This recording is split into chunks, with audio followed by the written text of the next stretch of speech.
I beat Terraria using only accessories to attack. So what does that mean? Well, considering I fall into the category of skill issue, it's definitely not all sunshines and rainbows. In fact, I would even say this would probably bring any older man in their 30s to tears. But what do I know? Anyways, as I was saying, this is a typical Terraria class playthrough. You can only use the abilities of the 5 accessory slots that you're given to kill enemies and bosses. For example, the Spore Sack's homing explosives, which only spawn when it is equipped to an accessory slot. Also, any and all weapons and armor set bonuses are also banned. As we began our playthrough, I immediately threw away the useless wooden sword we were given right at the start and headed left to find caves. Since we could not kill any monsters right now, we needed to find torches from pots and other means of movement. You could just tell how excited I was to find a tree with our first accessory. It doesn't do damage. In the wiki, there isn't a single accessory that you can get that deals any damage that doesn't require you to defeat any bosses. They all fall into movement or debuff resistance categories. And before you start yelling at me, yes, I thought about it. King Slime is the only boss that dies to lava, but guess what? It does not drop an accessory that deals damage. How about killing the Queen Bee with a Dungeon Guardian? No, shut up. Since there are no alternative options, let me let you in on what my plan was here. I specifically chose Expert Mode for a reason. Not only is the defense calculations way better, but there are exclusive Expert Mode accessories. However, those are all locked behind bosses. And even though we might want to give up here, we shouldn't, because I am allowing the use of any and all potions. Or else, to be honest, this playthrough would be quite literally impossible. Now, I know what you are saying. Well, isn't that against the rules because you are dealing damage that's not an accessory? Well, no. Let's say I got punched, and they got hurt while doing it so, right? Would I be accused with assault?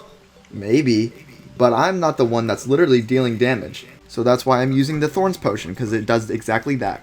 So if a boss hits me for 50 damage, they also take 50 damage. I am just simply enabling these bosses. Doesn't count. This doesn't make the challenge easier in any way, as I still need to defeat a boss with this and get the materials to make the summon as well. I started getting all the heart crystals in defense I could, and I also got my hands on a pair of Hermes boots. I wanted to kill the Deerclops first, as it is the only boss that didn't disappear after death and last for 24 minutes. I was also saving my heart crystals because I was worried about starting a goblin invasion that I couldn't defeat, possibly ending my run. And I really didn't have anything to worry about. Through a lot of hard work, I finally got my first Thorns Potion.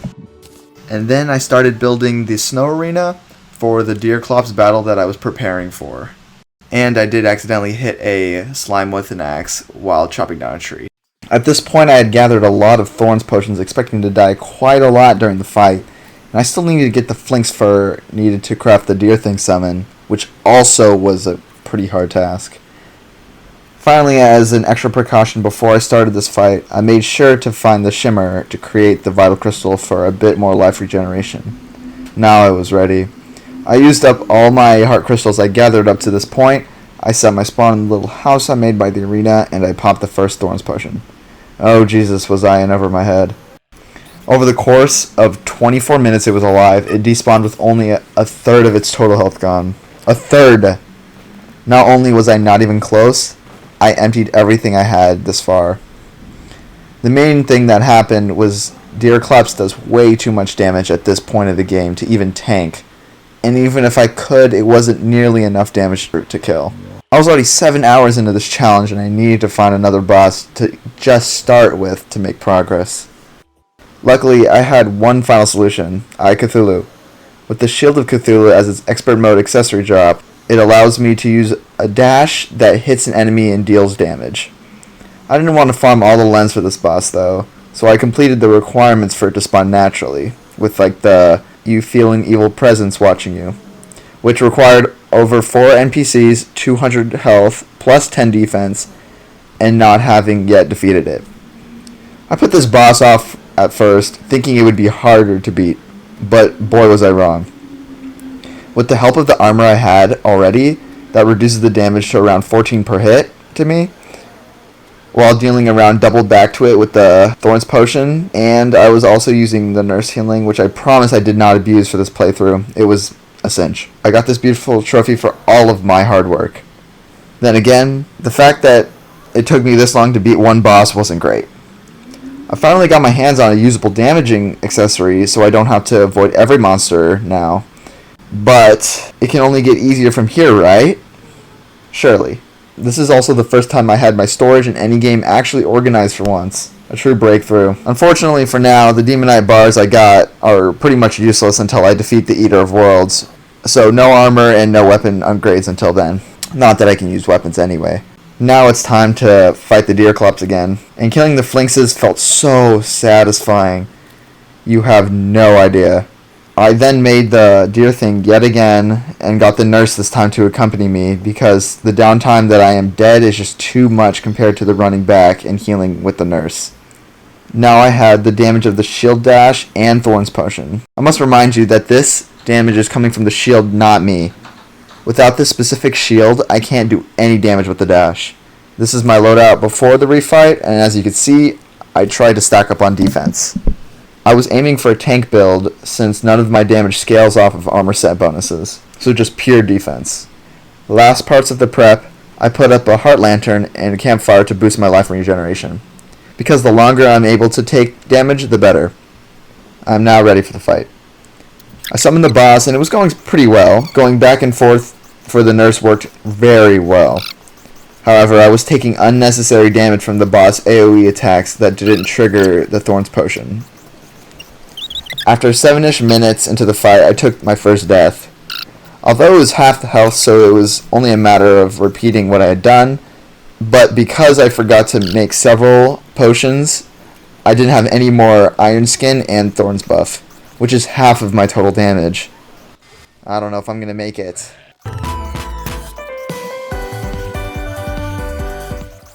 Luckily, with 4 minutes left to spare, I was able to take down the boss, now acquiring my second important accessory of the game, the Bone Helm. What this does is summon a floating hand that passively does damage.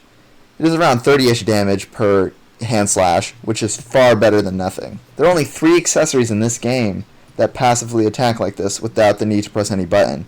At this point, I had my eyes set on getting an armor upgrade from this garbage, and since I was in the corruption biome, I went for the Eater of Worlds. But first, I had to deal with the Goblin Army invasion, which was pretty easy, surprisingly. Yay, the Goblin Tinker is here to scam me. Gotta love a Blood Moon, and another Goblin Army back to back.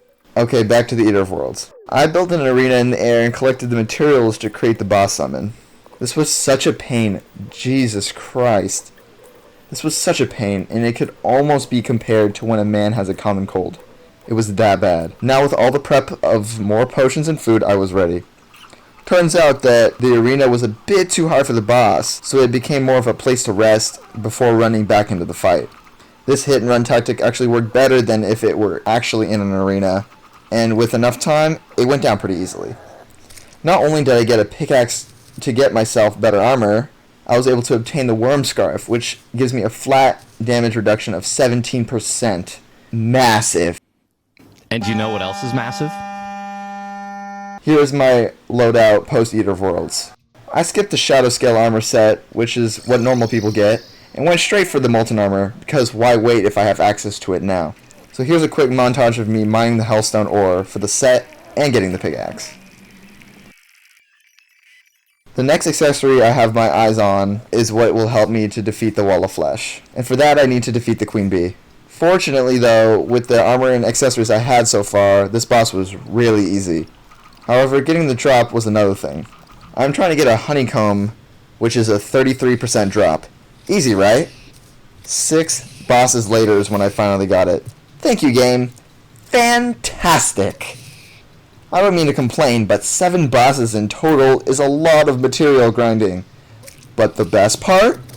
I have to do this again later for a different accessory. Okay, so what does the accessory I got do? Well, it releases bees that go and attack whenever I take damage and douses the user in honey, which is more regeneration. Also adding on top the hive pack that increases the penetration and damage of the bees. Skeletron was the last boss I wanted to defeat before taking on the wall. Turns out with the arena I built, it was really easy.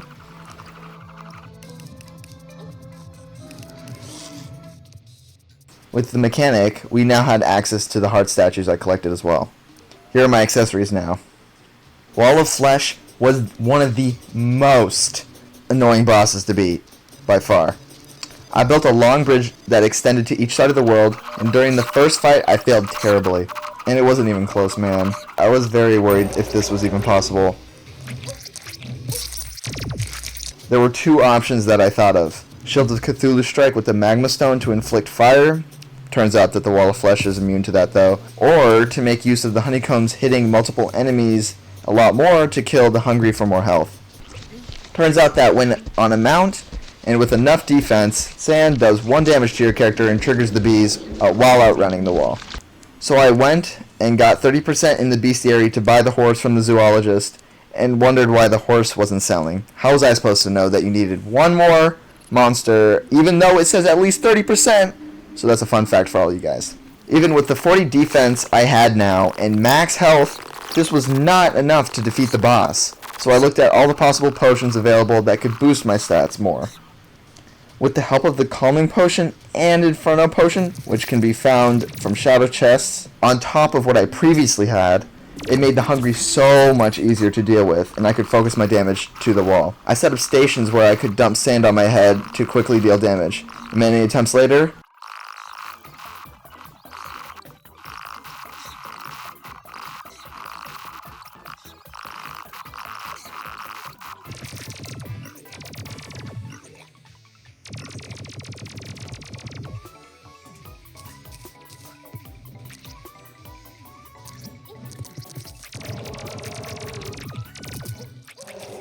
yeah, suck my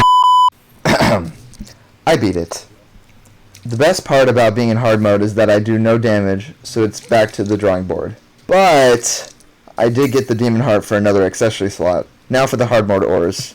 I got Adamantite, which is the one I needed, because Titanium actually gives a set bonus ability that is illegal to use in this challenge because it deals damage. Oh yeah, there was a random twin spawn that killed me instantly as well while I was mining the Adamantite. Since you guys don't want to watch this, here's a quick mining montage.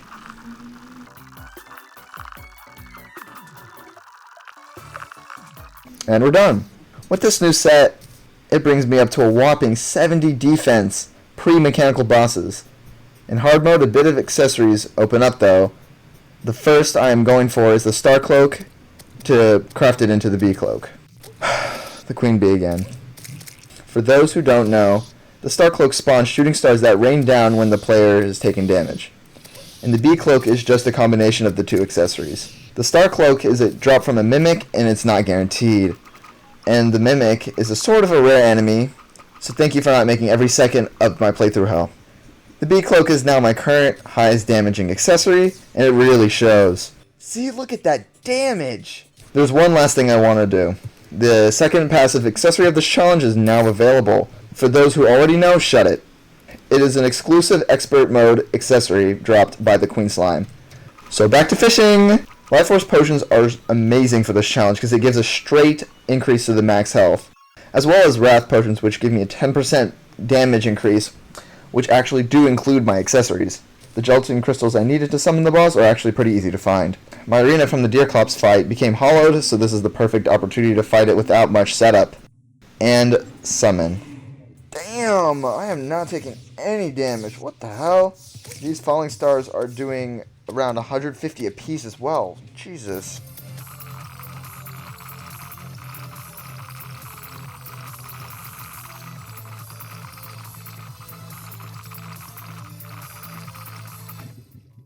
Arguably the fourth best accessory of the challenge, the volatile gelatin. What this does is releases a gelatin orb that pierces enemies and adds a solid number onto my total damage output. Now I'm just about ready to fight the first of the mechanical bosses, the Destroyer. The Traveling Merchant also sells something quite useful in hard mode that boosts my stats. The Sergeant United Shield. No, I will not be using it to damage, thank you for asking. As long as I hold right click, it'll never do damage, and it actually boosts my defense by 20 in this guarding state. All it took was just sleeping in a bed and waiting for them to spawn in. Pretty simple. Now time to summon the destroyer. And all my NPCs are dead. Oh shit, that's a lot of damage. Yeah, it turns out the head of the destroyer does almost triple of the damage of the body. So it was only a matter of dodging it, and it was just an easy win.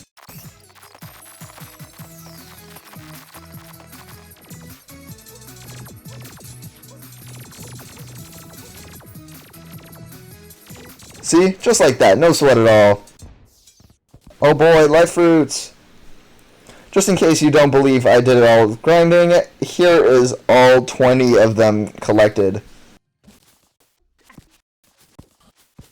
The mech bosses themselves are surprisingly easy as long as you dodge the part of them that does the most damage.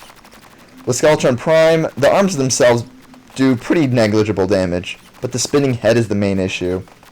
However, thanks to my lack of motor functions for my brain, I did in fact die to the boss on my first attempt. Yeah, nah, I blame it on lag, and the boss is cheating. Yeah, that's it. Yeah, it's cheating. It's not my fault. Skeletron Prime, when I'm not suffering from mental retardation, was pretty easy.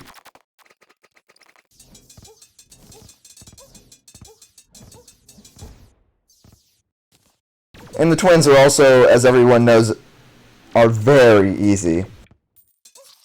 If you are this far into the video, I hope you're enjoying it, so I thank you for watching. The twins on the second attempt went a lot smoother, considering that all you need to do is dodge the green flames that hurt more than getting rejected and hearing things like, "How did you get in my house? Who are you?" Like, what? Now that the final boss of the mechanical bosses are done, it was time for an armor upgrade and to build an arena for playing Terra. I made the new pickaxe and started mining chlorophyte. Luckily, it wasn't too hard to get the turtle shells to craft the set as well. I didn't wear the entire set though, because it would give me a set bonus that again deals damage, which is illegal. So I just wore 2 out of the 3 pieces. For the boss, I planned that the first phase would just be a heal off and to outlive it, but once the second phase starts, I go up and down a long hole like how your mother did to me, in order to not take an outlandish amount of damage.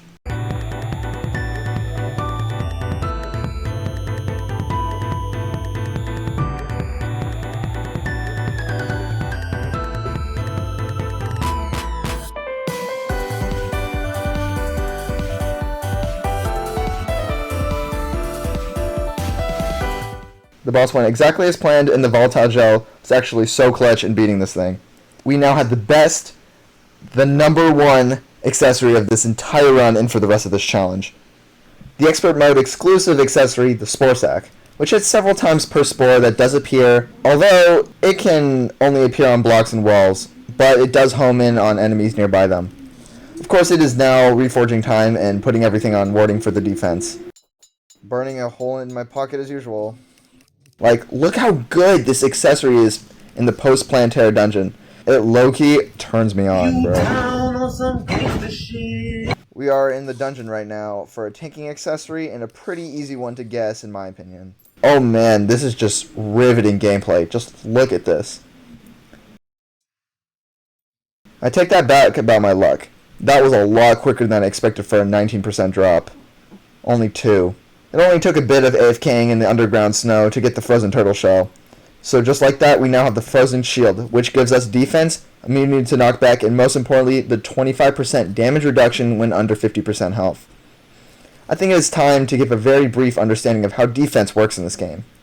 So a boss has a set amount of damage, right? In this case of expert mode, 75% of your defense is reduced damage. Simply, if a boss does 40 damage and you have 20 defense, you only take 25 damage per hit instead of 40. This is not including any other damage reduction sources like potions in the shield. Why does this matter? Just look at this golem fight.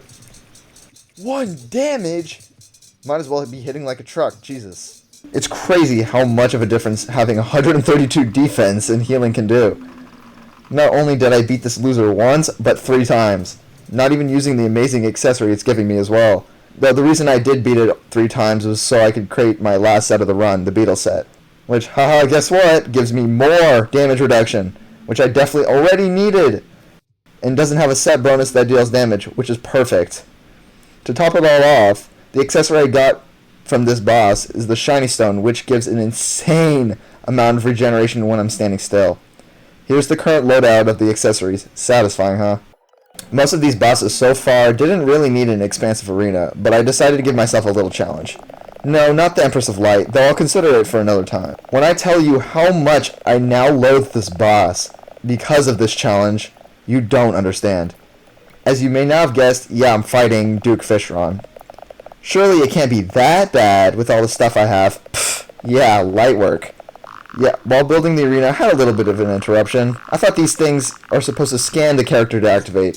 So once that was over, I finished building the arena and got some truffle worms to summon the boss. Remember how I said that Spore Sack only spawns on walls and blocks? Yeah, this became a very big issue with this boss. Not only did I have to create these walls to lead the green turret into, but I also do so little damage this way compared to its health bar. Like, look! I don't think I'm actually that shit at the game, but each attempt of these fights took unnecessarily long. It's like almost half an hour just to die in its last phase. Oh my god. The ninja gear I got from the trip to the dungeon is really good. Not to mention, but this thing also has 3 phases in total, progressively getting harder as the fight goes on. And my sergeant shield is also completely useless because it slows down my personal speed. Not like it matters because it hits really hard. What you're seeing here aren't even half the attempts I tried against this damn thing. So I decided to grind for the Rod of Discord because of just how good at dodging it is. Only took a bit over 500 Chaos Elementals to drop when it's a 1 out of 400 drop, so not too bad. What a saving grace this was. The 3rd phase was giving me the most trouble though, mainly because of the lack of attempts that I actually got there. I was considering using the Cross Necklace and the Shield of Cthulhu for the invincibility frames, but it was just too slow, so I had to rely on my actual skill. Skill.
Holy, oh my god, we finally got it! Easiest first try, ever. Lunatic cultists were nothing to note, as I could just AFK them. In this beautiful arena I made, I know, thank you, you're all too kind. I now have my sights on the final boss, the Moon Lord. I don't even know if this thing is possible to beat, but I didn't get this far for nothing. The Moon Lord has over 200,000 HP, and has an ability which allows itself to heal, unless I kill the leeches. But before that, we got the pillars to defeat. God, I don't want to complain, but this took me over an hour to take down these damn pillars. I really didn't want to do this again, so I had to get it in the last attempts I was given. I got all the potions, bass statue, heart statues, honey, campfires, lanterns, and food. Then I broke the last pillar. Right before the fight, I made sure my spores could reach the top eye, putting some walls above my head to spawn above me. It was now time to end this challenge.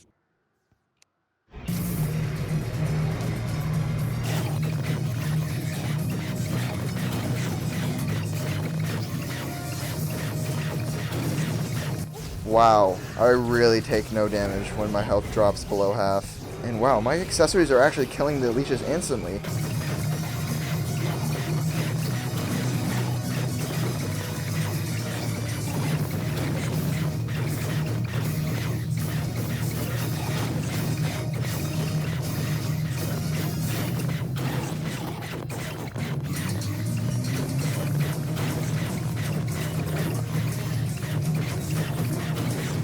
In the middle of the fight, I was taking way too much damage from the lasers and needed some blocks to block it.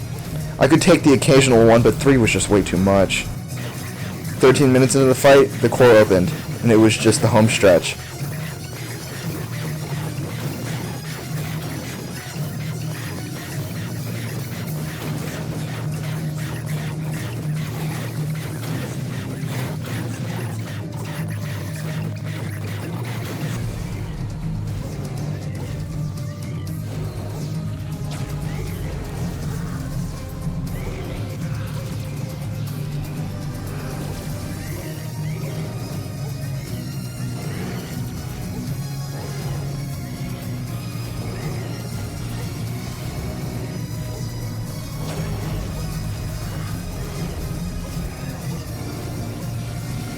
And just like that, the Moon Lord was defeated. And to answer the question, yes, it is very much possible to beat Terraria with only accessories. Thank you guys for watching, and I hope you enjoyed this video. I had so much fun making it. If you have any challenges you would like me to try, let me know down below. Alright, see ya.